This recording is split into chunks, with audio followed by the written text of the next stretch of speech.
Lettuce is so easy to grow, and there are so many different varieties these days. I'm getting some iceberg lettuce for my starter to have down by the lake tonight. I love the crunch of an iceberg lettuce. It's an old-fashioned variety, but it slices really thinly and it's going to be perfect in my prawn and mint salad rolls that I'm going to make next.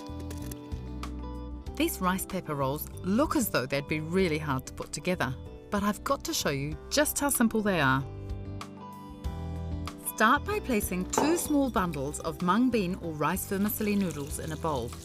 Cover with boiling water and leave to soak while you prepare the rest of the ingredients. Then finely shred half an iceberg lettuce and sprinkle it with half a teaspoon of sugar. My mother taught me this little trick of putting a wee bit of sugar in with lettuce, and it makes it even crunchier and really sweet.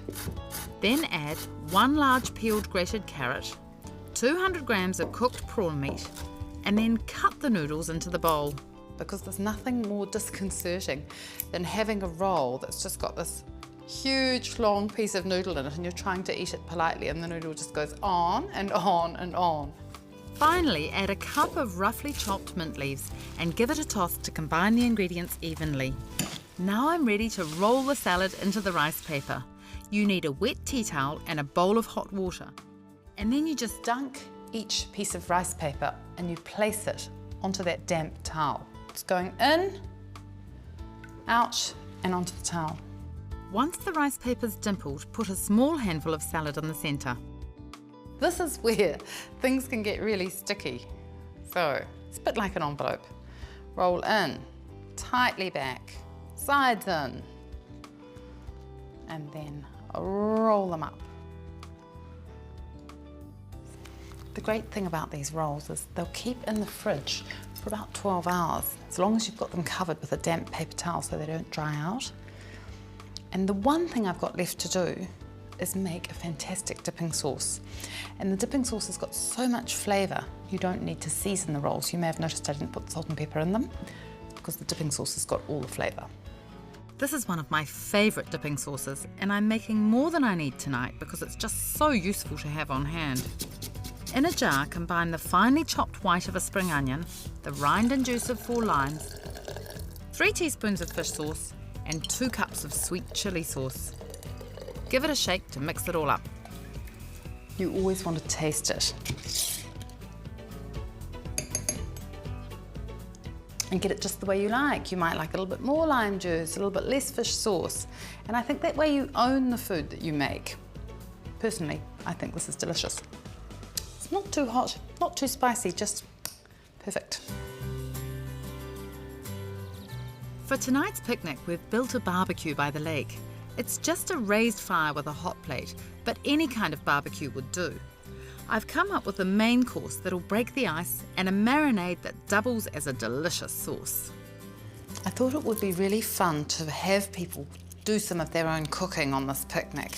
So I'm going to make some chicken kebabs and marinate them so they can actually cook them down on the fire by themselves. And I think it's a great way for people to actually start to relax. You know, you involve them in the kitchen, you involve them in some of the cooking, and it just makes it feel a lot less formal.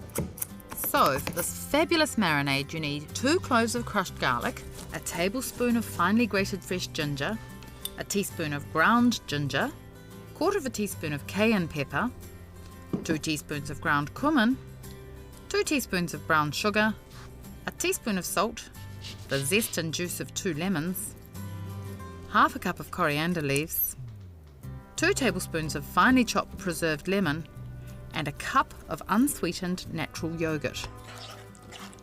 You could do this in the food processor and just throw everything in and whiz it up, but I quite like the rustic texture that it has when it's hand chopped. At this point, I turn half the marinade into a wonderful sauce, simply by adding a cup of sour cream. So you can mix any kind of marinade into sour cream for a really fantastic dipping sauce, but this particular mixture is so delicious slathered over seafood, especially prawns, or tossed through a salad like cucumber and tomato. It's really fresh and tangy. It's yummy.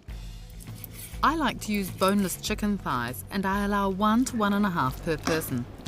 Slice them in half, coat them in the marinade, and skewer them with chopsticks that have been soaked in water so they don't burn. While that's marinating, I'm going to show you how to make this terrific sweet corn and avocado salad. People just love the freshness of corn when it's cut from the cob, and the combination of flavours is just irresistible. I start by mixing 2 tablespoons of olive oil with 2 tablespoons of basil pesto to make the dressing. Then cut the kernels off 3 cobs of cooked corn. If you don't have fresh corn, you can use canned corn. Add 2 tablespoons of finely chopped red onion, 2 cups of cherry tomatoes chopped in half, a large, just ripe avocado cut into chunks, and salt and pepper to season. Yum!